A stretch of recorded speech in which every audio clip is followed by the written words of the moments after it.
Aleluya.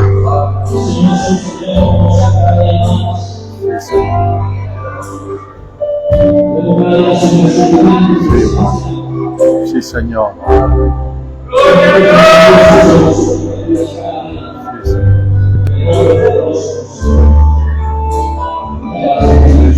Aleluya.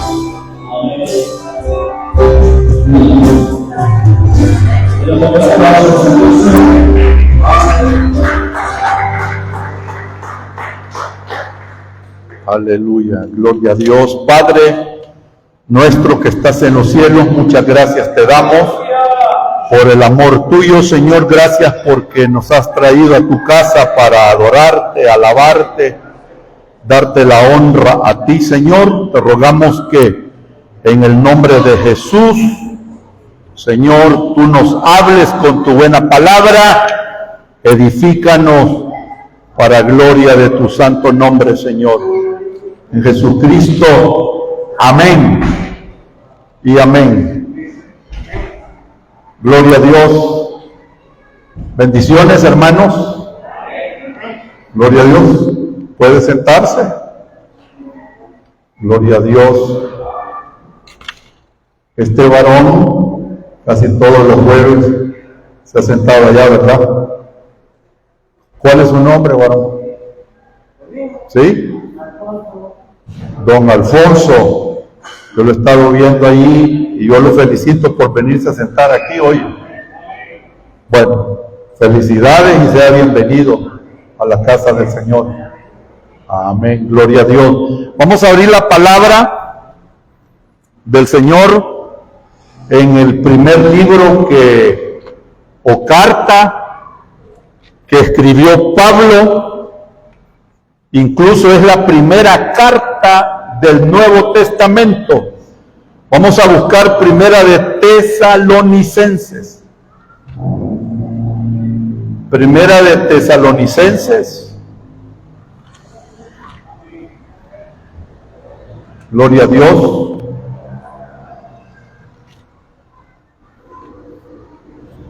Capítulo 4 de primera de Tesalonicenses, capítulo 4. Dice la palabra del Señor: tampoco queremos, hermanos, que ignoréis acerca de los que duermen, para que no os entristezcáis como los otros que no tienen esperanza.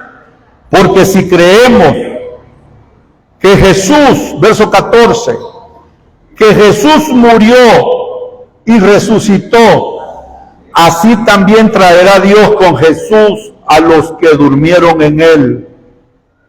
Versículo 15 del capítulo 4. Por lo cual os decimos esto en palabra del Señor, que nosotros que vivimos, que habremos quedado hasta la venida del Señor, no precederemos a los que durmieron. Porque el Señor mismo, con voz de mando, con voz de arcángel y con trompeta de Dios, descenderá del cielo, y los muertos en Cristo resucitarán primero. Luego nosotros, los que vivimos, los que hayamos quedado, seremos arrebatados juntamente con ellos en las nubes para recibir al Señor en el aire, y así estaremos siempre con el Señor. Amén. Gloria a Dios. De primera de Tesalonicenses, capítulo 4, versículo 13 en adelante. Amén. Pueden sentarse, hermanos, los que están de pie. El tema de hoy es bien importante porque es el tema del arrebatamiento de la iglesia. Ese es el tema. El arrebatamiento de la iglesia. Y quiero nada más, hermanos, hacer un pequeño recordatorio. Si usted se recuerda, cuando estuvimos estudiando los 7 períodos que la iglesia ha pasado en esta tierra, estuvimos diciendo un punto que para lo que hoy conocemos como la iglesia romana, la que vino de Roma, tuvieron que transcurrir aproximadamente 1500 años para llegar a ser la organización que es hoy la iglesia romana. Y durante todo ese periodo, oiga, ellos ocultaron muchas doctrinas evangélicas que están en la Biblia. Y solo por mencionar algunas, porque hay muchas. Por ejemplo, se le ocultó a los pueblos, a los países, este tema: la justificación por la fe. Oiga bien, la justificación por la fe. Y ese tema o esa doctrina de la justificación por la fe, quien la sacó a luz fue Martín Lutero, en la época de la Reforma. Otra doctrina que fue oculta y que no se le enseñó a la gente fue que la salvación depende de la gracia y de la misericordia de Dios y que es por la fe en Jesucristo, que es lo que enseñaba la iglesia romana, que la salvación era por medio de la iglesia y por medio de obras. Otra doctrina, que la Biblia es la única fuente de verdad y de conocimiento divino, y no son los mensajes infalibles del Papa.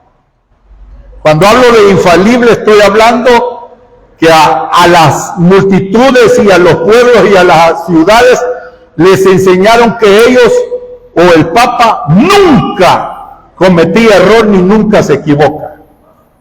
Otra doctrina, no se le enseñó a la gente sobre el infierno eterno, sino que se le enseñó lo que se conoce para ellos el purgatorio, y que tenían que pagar ciertas indulgencias o pagar un precio para que los familiares que estaban ya en ese lugar del purgatorio estuvieran saliendo poco a poco de ese lugar donde estaban purgando su pecado. Y el tema que más ocultaron, o la doctrina que más ocultaron, fue sobre la venida de Jesús, y ocultaron lo del arrebatamiento de la iglesia.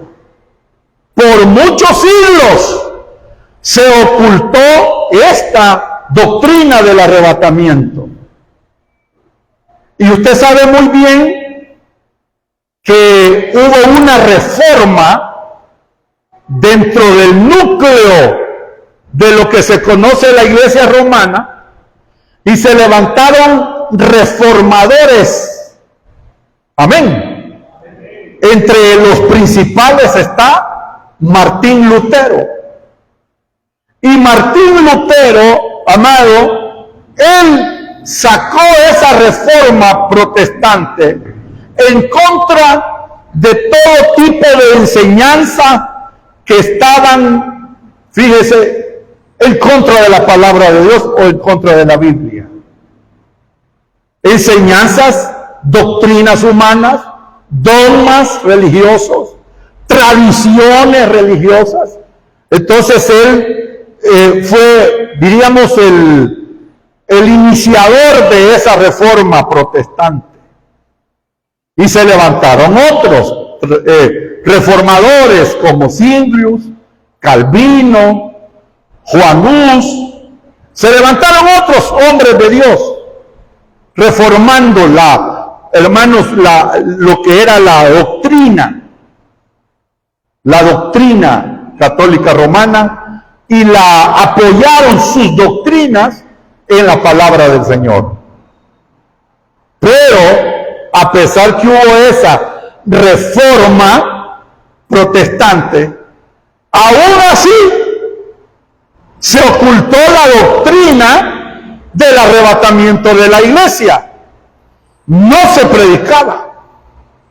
Con el tiempo de ese grupo de iglesias protestantes luteranas, empezaron a salir las que hoy conocemos como las iglesias evangélicas, las iglesias cristianas.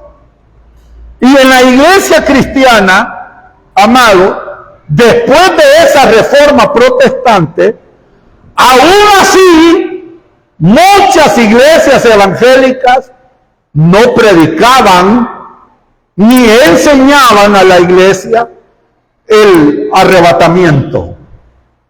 Fue hasta en el año 1832, oiga bien, en el año 1832, donde Dios levantó a un obispo, a un teólogo, a un maestro de la Biblia y maestro de los idiomas en la cual fue escrita la Biblia, y a la vez era un abogado que se llamaba John Nelson Darby, que él era un pastor de la iglesia anglicana allá en Irlanda, en lo que hoy se conoce como el Reino Unido. Y yo he traído una imagen o fotografía de él para que usted vea quién era este John Nelson Darby, teólogo, maestro de la Biblia, conocedor de los idiomas en los que fue escrito la palabra de Dios, y a la vez era abogado y que pastoreaba la iglesia anglicana de Irlanda. Incluso el nombre de esa iglesia era conocida como los hermanos. Así se pusieron ellos, se identificaban como los hermanos.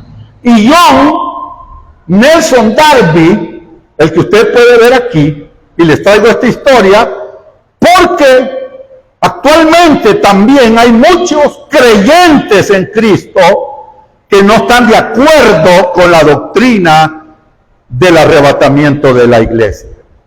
Y lo primero que le sacan es, no, esa doctrina fue enseñada, dicen algunos, y él se la inventó. Así dicen, evangélicos, se las inventó y hasta le dicen el nombre, John Nelson Darby. Y si alguien le pregunta, usted debe de conocer quién era este Nelson Darby, este Juan Darby o Nelson Darby, como usted desee llamarle.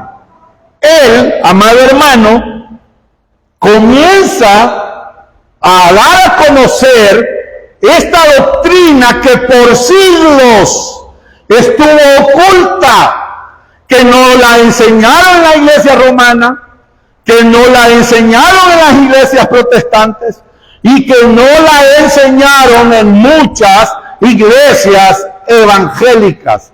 Hasta en ese año Dios despertó el espíritu de este teólogo, maestro de la Biblia, Nelson Darby, para que le enseñara a la congregación y que la iglesia retornara una vez más a lo que hoy nosotros conocemos como la escatología o el estudio de las profecías del futuro. Y para que comprenda esto mejor, así como la iglesia romana tenía oculta la doctrina de la justificación por fe, tuvo Dios que levantar a un hombre para sacar a luz esa doctrina. ¿Quién fue, hermano? Martín Lutero. Igual, esta doctrina que había estado oculta, Dios usó a este hombre para dar a conocer la doctrina del arrebatamiento de la iglesia. Porque la habían ocultado. No sé si estamos claros ahí, hermano. Y usted, como buen evangélico, debe de saber cómo es que la iglesia cristiana fundamentaron y afirmaron su credo. Nosotros, como evangélicos, parte de las asambleas de Dios, usted debe de saber el credo que se profesa en asambleas de Dios. Los hermanos de la Príncipe de Paz, ellos deben de saber el credo que profesan en la Príncipe de Paz. Deben de saber, por ejemplo, los hermanos de la Misión Elim, deben de saber el credo que profesan dentro de esa denominación. Entonces, amado hermano, uno debe de tener un credo, porque cualquier día vamos a salir a evangelizar. Y entonces usted debe de saber qué es lo que cree. No vaya a salir diciendo, mire, yo eso de las doctrinas no confío mucho. Yo lo que creo es lo que la Biblia dice. Sí, pero en la Biblia hay doctrinas cristianas. En la Biblia hay doctrinas evangélicas. Amén, hermano. Entonces usted debe saber cómo es que se fue afirmando estas doctrinas que creemos nosotros. Y antes de seguir, pregunto, ¿cuántos creen en el arrebatamiento de la iglesia? Amén. Mire, hermano, Dios usó a este siervo para que sacara a luz esta doctrina del arrebatamiento. Y la escatología tiene algo. Para mí, quiero decirles que estudiar escatología, o sea, las profecías que se han de cumplir en el futuro, a mí me deleita estudiar esa materia de la escatología. ¿Sabe por qué? Porque en un tiempo, todos estos temas escatológicos fueron mal interpretados. Incluso hasta los primeros creyentes del primer siglo malinterpretaron el Apocalipsis. ¿Y sabe qué decían? Que Nerón era el anticristo. Con el tiempo que la iglesia ha venido caminando, han habido malas interpretaciones de la escatología. Se llegó al extremo hasta decir que Napoleón Bonaparte también era el anticristo.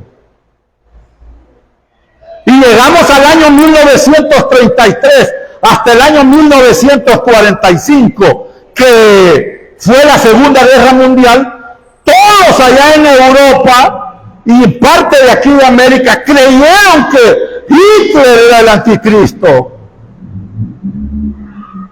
Para que usted vea que el estudio de la escatología, uno debe de tener mucho cuidado para estudiar y no andar dando falsas interpretaciones, como lo ha hecho incluso la secta de los Testigos de Jehová, que dijeron que en 1912 Jesucristo iba a venir y no vino.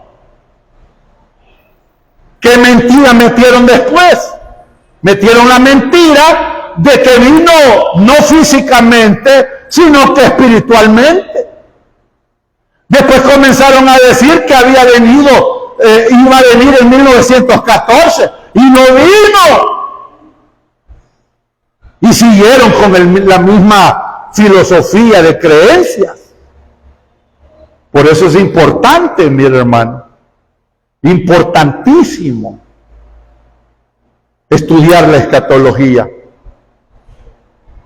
Ayer le oí un mensaje a un hermano que hablaba del arrebatamiento. No le voy a decir de qué iglesia. Y me gustó algo que él decía.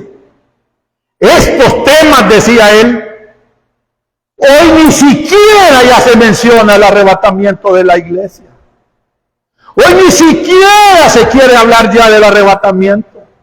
Como que la misma iglesia cristiana ha venido ocultando este tema.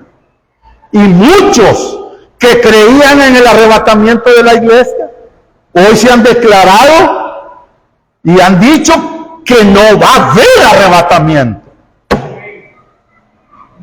Imagínense.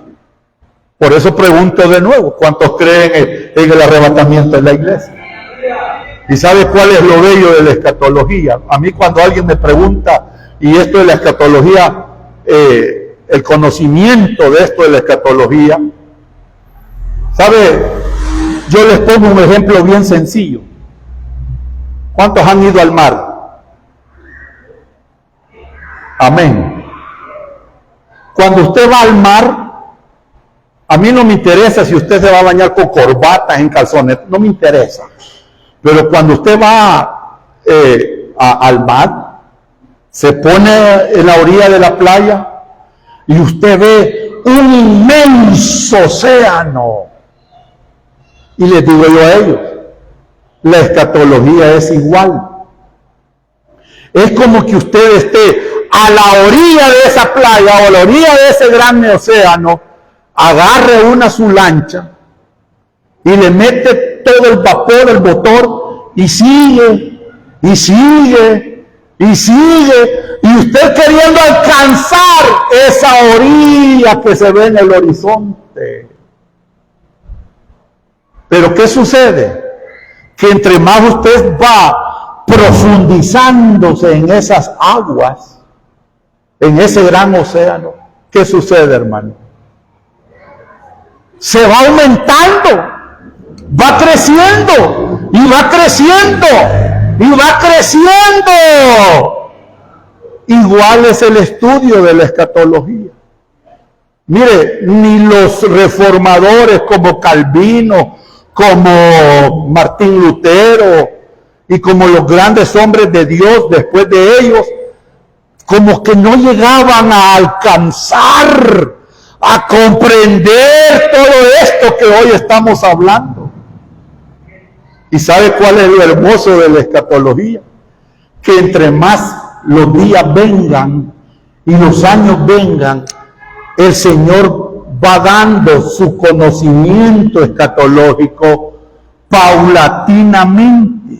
Y entonces uno va comprendiendo mejor y va entendiendo mejor lo que los cristianos del primer siglo, los cristianos después de la Reforma y los cristianos que nos han precedido no llegaron a comprender qué era eso de la escatología bíblica. Pero mire qué hermoso es, hermano, que hoy nosotros tenemos ya la revelación de la palabra completa y no le podemos andar añadiendo a esta revelación, y cada día vamos entendiendo mejor. Amén. Entonces, hermano, desde esa fecha de 1832, John Nelson Darby dio a conocer no solamente el tema del arrebatamiento, sino que esta materia, los que están estudiando en los seminarios tienen que saberlo, lo que se llama el dispensacionalismo. Le pregunto a usted, ¿Asamblea de Dios es dispensacionalista? Y usted dirá, ¿qué es eso, hermano? Son los periodos de tiempos desde que Dios creó al hombre hasta llegar al final de lo que se conoce como la eternidad. Entender todos esos períodos, hermano. Comprenderlo. A eso se le llama dispensacionalismo. El periodo de la ley, el periodo del gobierno humano, el periodo de la inocencia, el periodo de la conciencia. Después de Cristo el periodo de la gracia, después la gran tribulación, el milenio y a la eternidad. ¿Se acuerdan lo que Pablo le dijo a Timoteo? Procure con diligencia presentarte a Dios aprobado como obrero que no tenga de qué avergonzarse. Y el original dice que traces bien, traza bien la palabra, trázala bien, porque cuando uno la traza bien y explica los tiempos, hermano, la gente es edificada. ¿Estamos, hermano? Imagínense que yo un día venga a aplicarle lo que la ley decía: maldito todo aquel que no cumpla ningún mandamiento o estatutos o decretos. Y ustedes son malditos si no cumplen la ley. Estando en la gracia, ¿sería correcto eso? No. Estamos aplicando muchas veces mal los versículos. Ahora, mire, hermano, este tema del arrebatamiento, los seminarios teológicos que se dedican a enseñar la escatología bíblica, hoy los enseñan, los exponen, llegan estudiantes, se les explica, lo comprenden, para que posteriormente puedan ir a enseñarlo a sus congregaciones. Amén.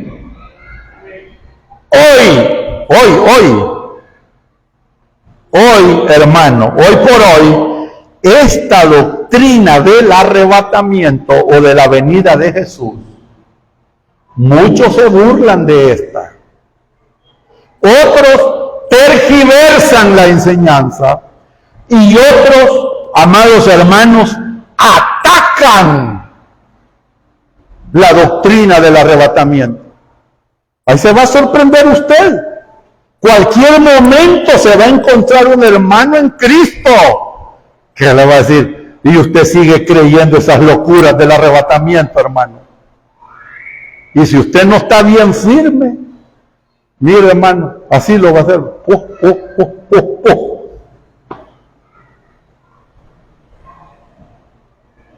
Sí, ya va de cualquier rato, o en el bus o con algún compañero de trabajo. Hoy la iglesia, en vez de estar pendiente del arrebatamiento, se está volviendo judaizante, creyendo cosas del judaísmo, vistiéndose como los judíos se visten, cantando como los judíos cantan, poniéndose a tocar el sofá, y empieza todo, remolineando y cantando, y cuantos tienen un grito de júbilo. En eso está la iglesia, hermano. Pero hable del arrebatamiento. ¿Cuál, dicen? ¿Cuál? Yo oí a un predicador de aquí del país hace años que dijo: eso de estarle enseñando a la iglesia el tema del arrebatamiento, que lo vaya a enseñar allá a un pueblo, porque esos temas son para iglesias de pueblo, dijo, para iglesias de cantón, allá vayan a hablar del arrebatamiento. A los que estamos aquí en la capital, dijo, ¿para qué vamos a estarle hablando a la gente? Mejor hablemosle de cómo tener éxito, cómo prosperar, cómo tener un mejor trabajo. Y empiezan a hablar solo de puro humanismo que se ha metido dentro de la iglesia cristiana, hermano. Pero imagine decir eso. Vayan a hablar ese tema del arrebatamiento allá a los pueblos, allá a los cantones. ¿Qué les quiso decir a los hermanos de allá, humildes que viven en esos sectores, hermanos? ¿Qué les quiso decir? Díganlo sin temor. Gente ignorante que cree en cosas. Eso les quisieron dar a entender. Y mire, hermano, oiga esto, por favor. Yo administré y asesoré una iglesia que se llamaba, o se llama, mejor dicho, los menonitas. ¿Cuántos han oído hablar de los menonitas? Hay dos corrientes menonitas. Unos que son, amados, bien extremistas, y otros que son más como conservadores. Yo no me metí con los extremistas, porque los extremistas, para ellos tener un celular, eso es abominación. Para ellos, amado hermano, gastar en muchos zapatos, eso es abominación. Para ellos, bueno, hasta tener un carro es abominación. Pero yo me acuerdo que cuando este hermano que me dijo, cree que puede venirse a administrar la iglesia durante 7 meses, hasta que nos pongan un pastor, allá en Metapán. Y yo le dije, está bien. Y me fui a estar 7 meses allá. Y él fue bien claro y me dijo, pastor, me dijo, usted puede hablar todos los temas que quiera. Y si va a hablar de escatología, me dijo, solo llegue hasta el arrebatamiento, porque hasta allí creemos nosotros. Aquí no venga hablando de anticristo, de falso profeta, de los sellos, de las copas, de las trompetas. Aquí no venga hablando de eso, me dijo. Por fin, me dijo, ni siquiera vamos a estar nosotros allí, me dijo. ¿Para qué estarnos estresando antes de tiempo? ¿Sabe qué pensé yo en mi mente? Lo mismo que les dijo Pablo a los tesalonicenses. Quiero pues, hermanos, que no ignoréis. Eso yo pensé en la mente.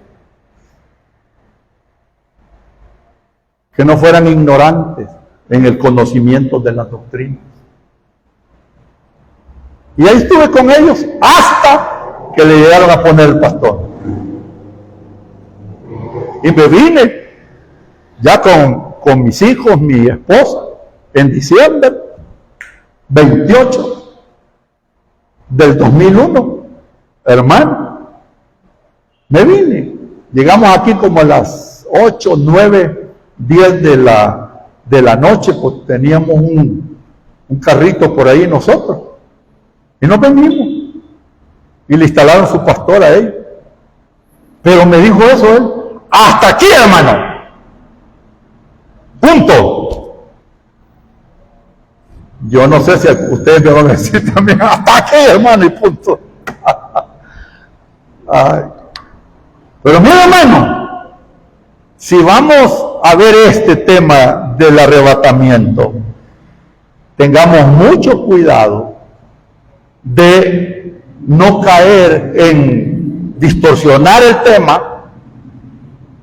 No debemos de caer en volvernos incrédulos al tema, ni tampoco burladores del tema o de la doctrina del arrebatamiento. ¿Sabía usted que hubo un hombre de Dios que ya advirtió de ese tipo de personas?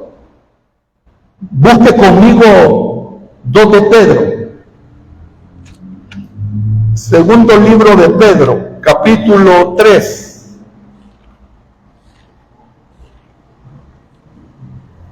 ¿Lo tiene? Segundo libro de Pedro, capítulo 3.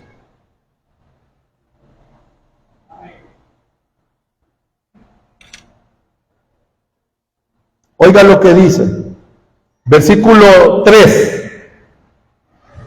Dice, sabiendo primero esto, que en los postreros días vendrán ¿qué?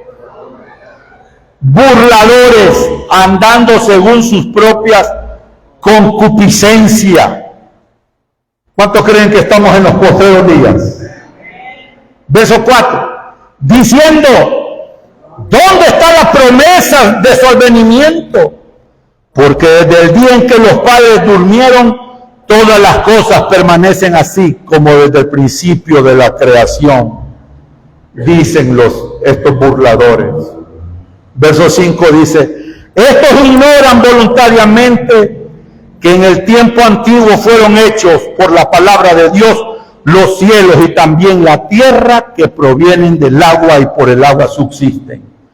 Por lo cual el mundo de entonces pereció anegado en agua. Pero los cielos y la tierra que existen ahora están reservados por la misma palabra, guardados para el fuego en el día del juicio y de la perdición de los hombres impíos. Aquí está hablando Pedro pura escatología, profecías que se han de cumplir en el futuro. Verso 8. Mas, oh amados, no ignoréis esto, que para con el Señor un día es como 1000 y 1000 años como un día. El Señor no retarda su promesa, según algunos la tienen por tardanza, sino que es paciente para con nosotros, no queriendo que ninguno perezca, sino que todos procedan ¿a qué? Al arrepentimiento.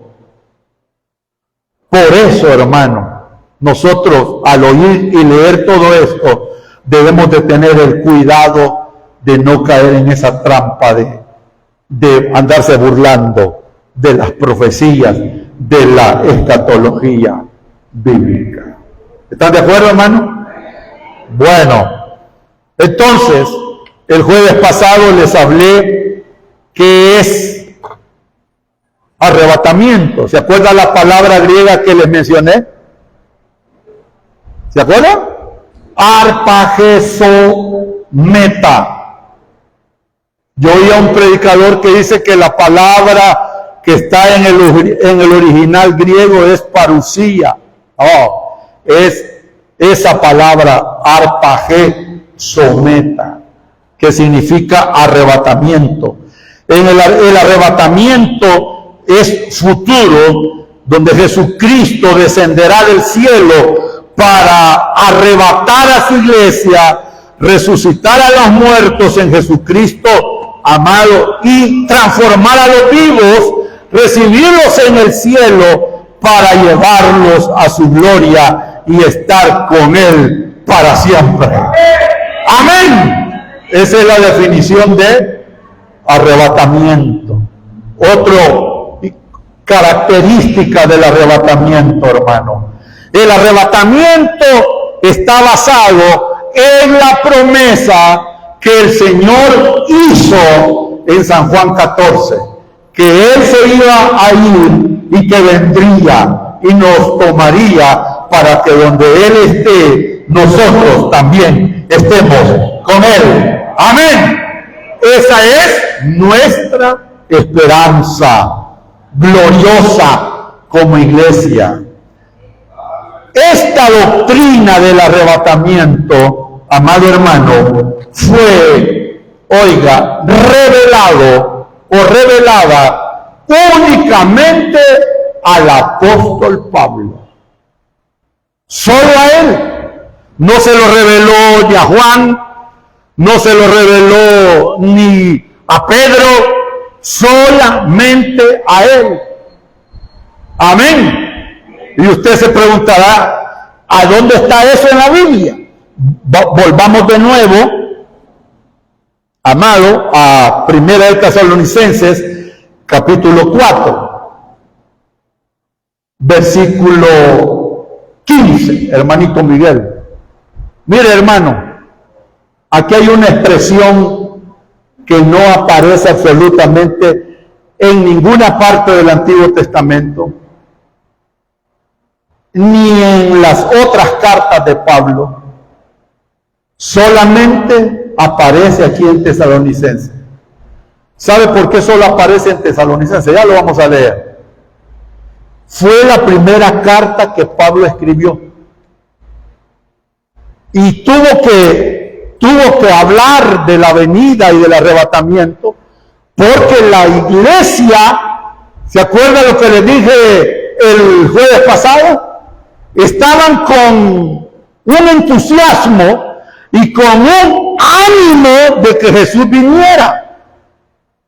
Amén, hermano. Y a la vez, ellos estaban esperando al Señor. Y se acuerdan que les dije que aunque el Señor dijo yo me voy, pero no les dijo ni hora, ni mes, ni fechas, ni años. Yo me voy, pero voy a volver. ¿Le dejó una fecha específica? ¿Un año específico? ¿Una hora específica? No. Entonces ellos, amados hermanos, se motivaron, se animaron y amaron la venida de Jesús. Entonces, el problema fue esto. Unos de esos creyentes, o muchos de esos creyentes, comenzaron a morir. Comenzaron a morir. Y como que perdieron la esperanza de que ya no iban a ver al Señor. Porque ellos creían que iban a estar vivos, como decía Pablo. Los que estemos vivos, Pablo creía que iba a estar vivo en la venida del Señor, a arrebatarla. Y por otra parte, tanto era el entusiasmo de la venida del Señor, que muchos creyentes dejaron de cumplir sus labores diarias, de trabajar, pues. Y Pablo se dio cuenta y los exhortó. ¿Y qué les dijo, hermano? Ahí claramente dice que Pablo, al darse cuenta que esos hermanos ya no querían ni trabajar, les dijo, oigan ustedes, es cierto que Jesús ya viene y esa es nuestra esperanza, pero trabajen. Amén, hermano. Trabajen, porque el que no trabaje, le dijo. Yo tengo una Biblia, una de las primeras Biblias que entró aquí al país, que es de 1903, la versión esa. ¿Y sabe cómo dice allí? Trabajen, porque el que no trabaje, que no se harte, dice. Así dice esa versión, que no se harte. Pero no pueden cargar a la iglesia por estar manteniendo haraganes. Y sonrían que Cristo les ama, hermano. Ahí lo esperamos siempre. Cuídese. Hermano, oiga, así había caído en la iglesia, en esas condiciones. Unos sin querer trabajar. Y otros, se me murió el pariente. Ya no vieron a Jesús venir. Por eso es que aquí Pablo les consuela. Busquemos el versículo 13 primero, hermano Miguelito, por favor. Miren lo que dice. Tampoco, hermanos, queremos, hermanos, que ignoréis acerca de los que duermen. Esa palabra dormir es morir. ¿Qué es lo que muere? ¿El alma, el espíritu o el cuerpo? Exacto. Si me hubieran dicho el alma, testigo de Jehová. Es el cuerpo. Y miren lo que dice. No quiero que ignoren, hermano. No estén allí preocupados. No quiero que ignoréis acerca de los que duermen, para que no se entristezcan como los otros que no tienen esperanza. Mira, aquí está hablando de creyentes y no creyentes. Los creyentes morimos con esperanza. Pero los que no son creyentes se van sin esperanza. ¿Esperanza de qué, hermano? de la resurrección. Para entrar con Cristo, por supuesto. Sigamos leyendo. Porque si creemos que Jesús murió y resucitó, así también traerá Dios con Jesús a los que durmieron en él. Por lo cual os decimos esto, en palabra del Señor. Miren, esta expresión, por la cual os decimos esto, en palabra del Señor, solo en este versículo aparece únicamente en la Biblia.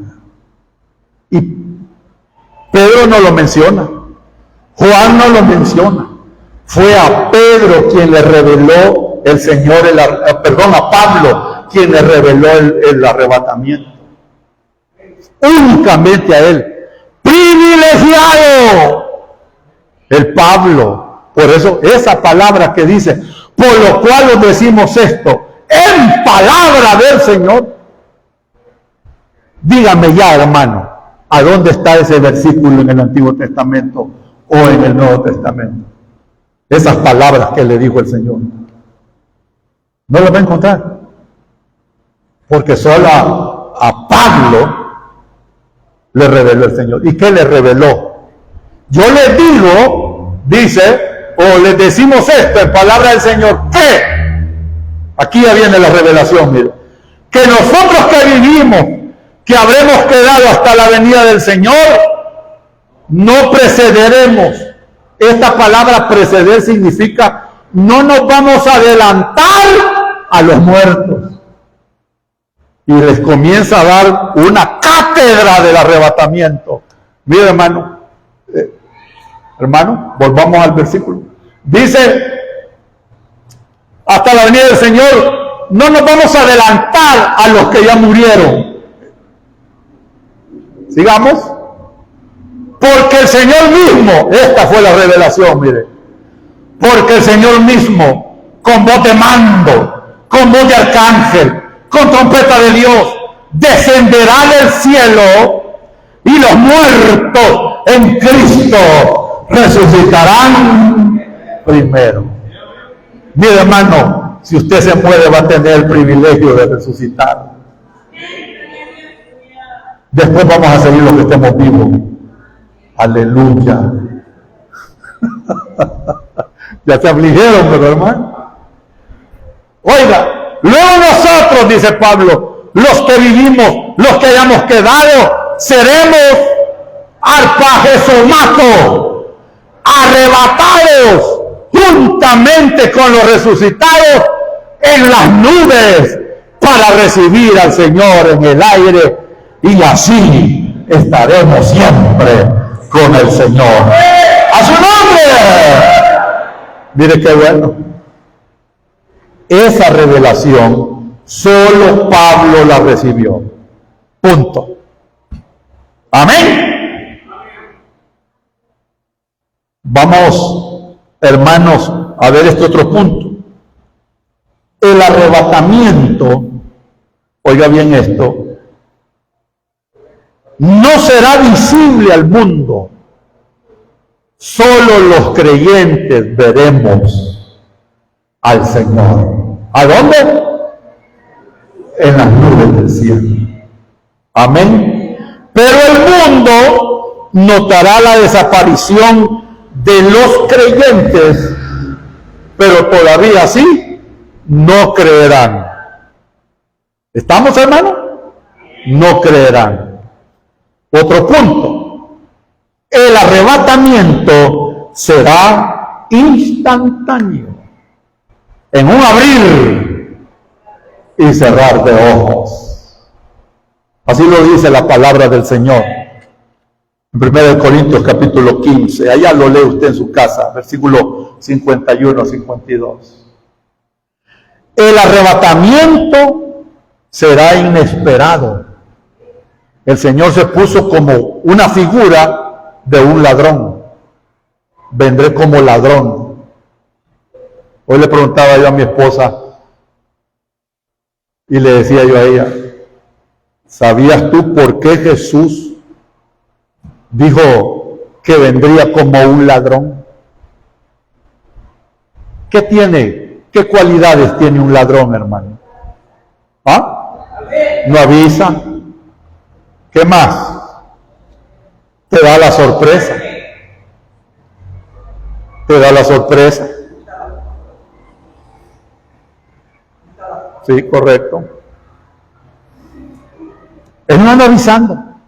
Por eso será inesperado.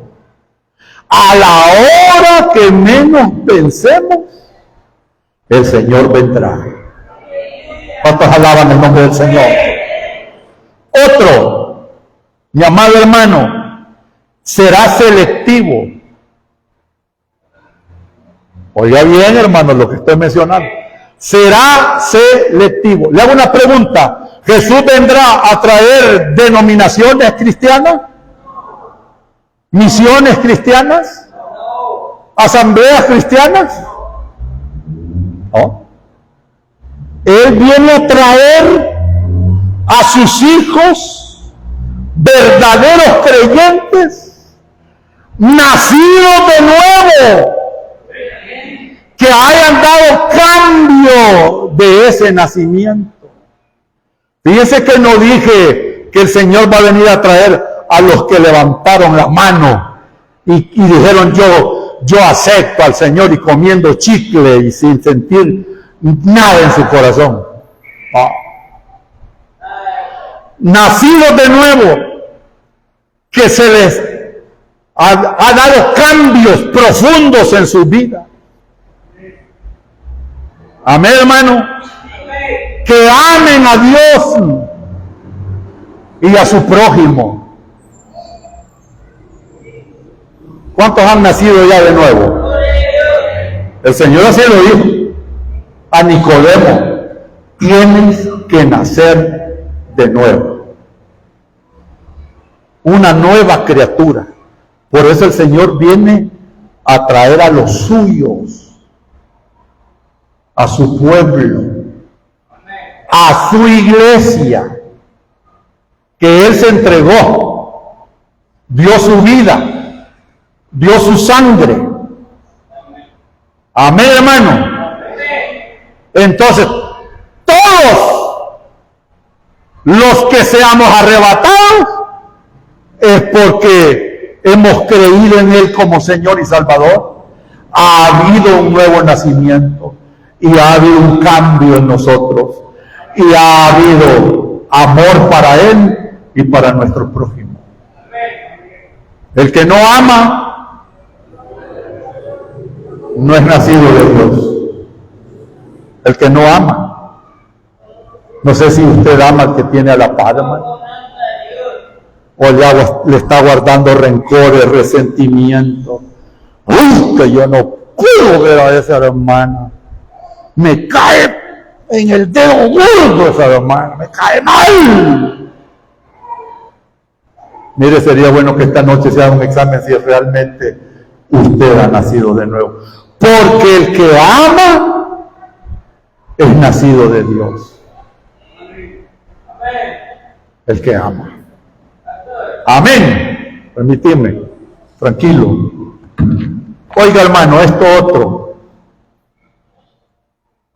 Después del arrebatamiento de la iglesia, el mundo, ¿sabe cómo quedará el mundo?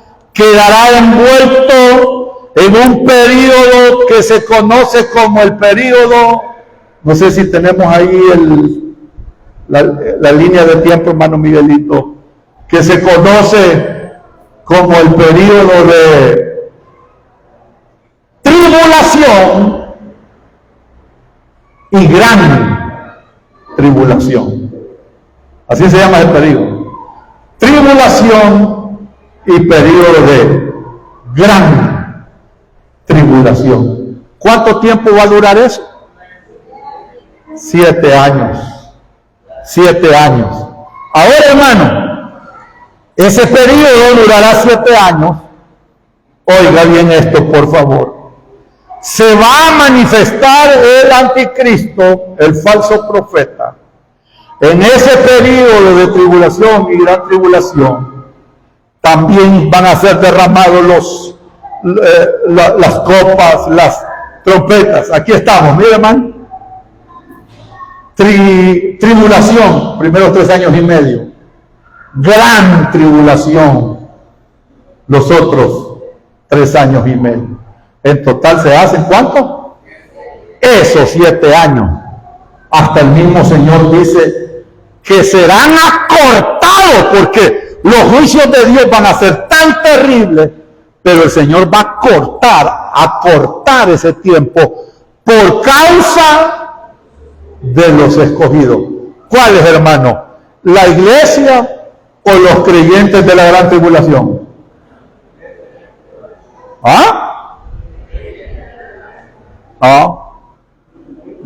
Acuérdese, la iglesia no va a estar en la tribulación ni en la gran tribulación. Qué bueno, y está bien que respondan. Entre más vayamos estudiando esto, se nos va a despejar muchas cosas que nos han metido. Mire, esto, hablar del arrebatamiento, incluso uno debe de enseñarlo, no para meterle miedo al pueblo del Señor, sino que sabe cómo. Así como usted que está casada. ¿Cuántos están casadas aquí? Cuando su esposo se va a su trabajo y usted ya sabe que es la hora de llegar, el esposo, ¿cómo está usted? Hasta ya le siente el olor, hasta los pasos. Usted dice, allá viene mi marido, dice usted, y se alegra y hasta se ha bañado, se ha perfumado. Y usted, cuando venga le voy a dar un abrazo y un gran besote a mi marido. Yo espero que así sea usted, pues, pero esa es la condición que debe de estar la iglesia. Por eso yo, cuando hablo del arrebatamiento, a mí no me gusta de estarle diciendo a la gente, y mire, si usted no ora 1 hora, usted no se va con Cristo. No, hermano. Nosotros somos salvos por gracia, no por obras. Si usted no vigila en la vigilia de la iglesia, usted no se va con Cristo. Yo le oí a un gran predicador, un hombre de Dios, pero cometió un error, que dijo, si usted no está bautizado con el Espíritu Santo, usted no se va con Cristo, dijo. Si la Biblia me dice todo lo contrario, que cuando uno cree es sellado por el Espíritu de Dios. Yo pudiera mencionarle, hermano. Entonces nosotros como iglesia debemos de estar como la mujer cuando llega a su marido, con unos grandes anhelos para verlo. Hasta el perrito se alegra cuando lo ve y se alegra, hermano. Amén, hermano. Ahora, si a usted le cae piedra que llegue su marido a la casa, ya viene este tóxico aquí, hombre. Bueno, esa es otra cosa. Ya viene la semana de la familia, espérese, hermano. Pero mire, hermano, nosotros como iglesia debemos de estar a la expectativa. El Señor ya viene a su nombre.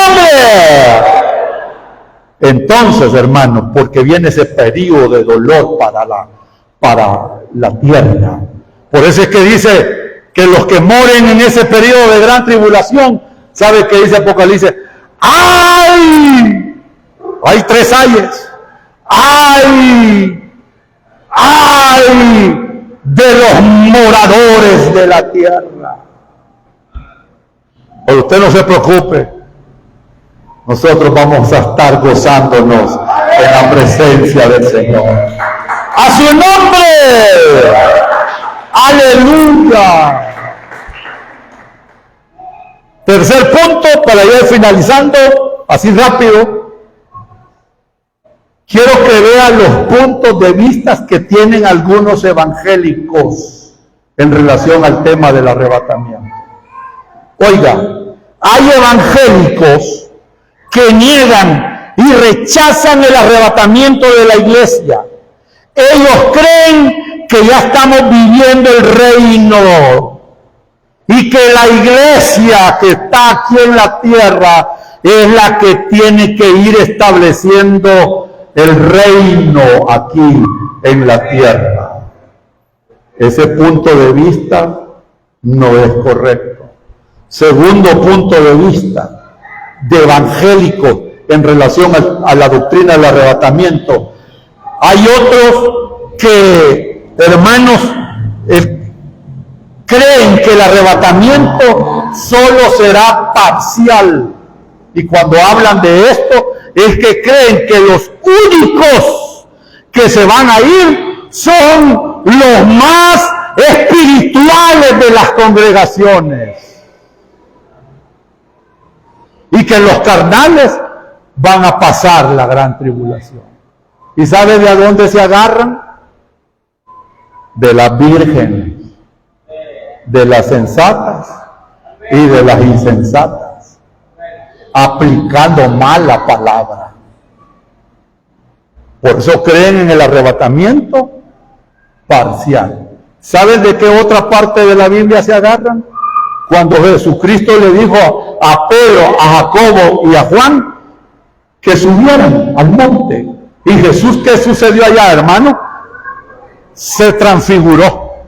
Pero allá abajo estaban unos peleando con un demonio ahí que no lo pudieron sacar. Pero los que estaban allá con Jesús le decían, mejor aquí quedémonos y hagamos tiendas. Y que allí, en estas tiendas, estemos nosotros, Moisés y Elías, decía. Porque esa era la visión que ellos estaban viendo, hermano. No querían salirse. Entonces, dicen algunos, los espirituales son los únicos que van a gozar con Cristo en gloria. Los carnales, allá van a estar peleando con los endemoniados. Error.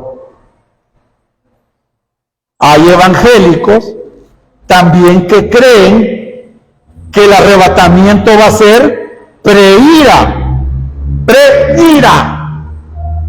Estos que creen así le enseñan a las iglesias, hermanos, que la mayoría de los creyentes pasarán por la tribulación, pero serán arrebatadas juntamente antes de que Dios comience a derramar su ira.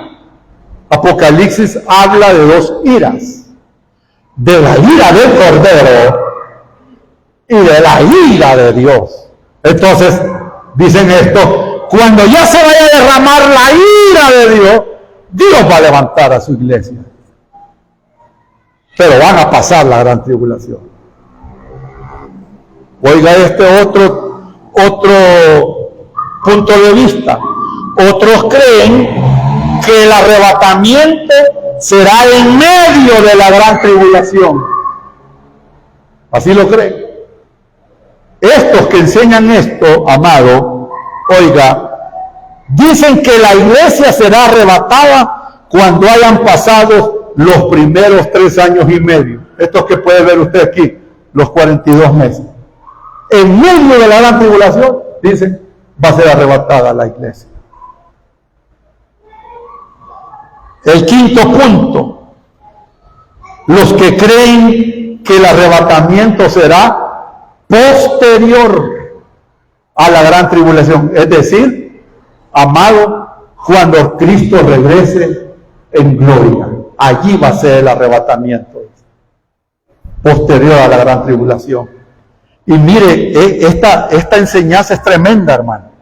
Oiga, estos enseñan que la iglesia será arrebatada después de la gran tribulación, que el Señor nos recibirá en el aire, dicen ellos, oiga, para regresar con Él en el mismo momento del arrebatamiento. Para venir, dice aquí, a gozar de las bodas del Cordero en la tierra y reinar con Cristo. Y si usted les pregunta, ¿no le va a pasar nada a la iglesia en la gran tribulación? Dicen, no. Los que creen esto así dicen. ¿Y sabe de dónde se apoyan? Apocalipsis 3:10. Por cuanto has guardado la palabra de mi paciencia, yo también te guardaré de la hora de la prueba que ha de venir sobre el mundo entero. Entonces ellos dicen que van a estar teniendo la iglesia una protección súper especial de Dios, y que nosotros vamos a estar viendo cuando estén cayendo los juicios, y que allá vamos a ver el derramamiento de las copas, y que allá vamos a ver al anticristo, y que allá vamos a ver al falso profeta, y que allá vamos a ver la liberación de los demonios que sale el capítulo 9 de Apocalipsis. Pero la iglesia se va a mantener, dicen ellos, intacta. Nadie de los creyentes de la iglesia, se llenan la boca, hermano, nadie de los creyentes de la iglesia va a ser tocado por la gran tribulación. Error. Y solo se agarran de esa palabra, que serán guardados.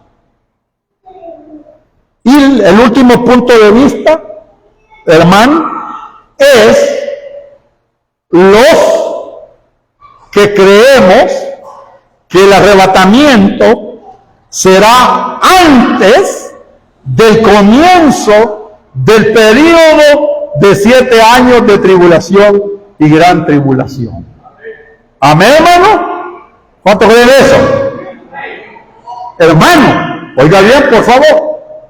Esa es nuestra esperanza y creencia en Cristo Jesús.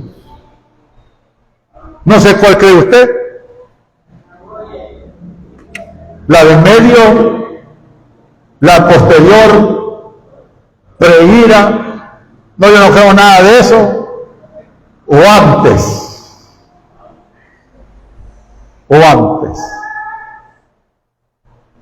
Mire, hermano, estos puntos de vista, y quiero decirle, y se llaman evangélicos, y se llaman cristianos. Pero es bien importante que nosotros tengamos este conocimiento, porque como dije hace un instante, cualquier momento y cualquier día usted va a enfrentar a muchos hermanos que creen de esa forma que les he estado mencionando. Pero pregunto esta noche, ¿cuántos nos vamos con Cristo? ¡Qué pobre! Bienvenidos los hermanos que dijeron amén.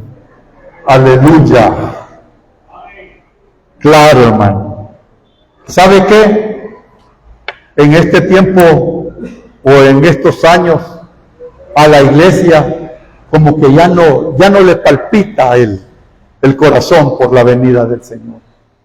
Ya les hice un examen. ¿Cuántos quieren irse con Cristo? Amén. Amén. Usted no sabe, hermano, mañana tengo que ir a enfrentar a ese viejo de mi jefe que está bravo conmigo. Usted no sabe ni lo que me pasó hoy en el trabajo, hermano. Hasta ya me amenazaron que me van a echar del trabajo y usted viene diciendo que ya Cristo viene. Así está la iglesia. No ustedes, hermano. La iglesia. Así está. Pero Cristo viene. Sí viene. Señor Jesús. Vamos a orar. Padre, que estás en los cielos, te damos las gracias por la palabra, te bendecimos, te damos la gloria a ti, oh Dios. Gracias porque tú, oh Señor, nos hablas por medio de tu enseñanza, por medio de tu palabra. Aquí estamos, Señor, esperando esta esperanza gloriosa de tu venida, de tu arrebatamiento, Señor. Gracias, oh Dios. Ven, Señor Jesús. Ven. Nos unimos a la oración del Espíritu que dice: ven, Señor Jesús. Ven. Amén. Sí, ven, Señor Jesús. Gloria a Dios. Dios les bendiga, hermanos.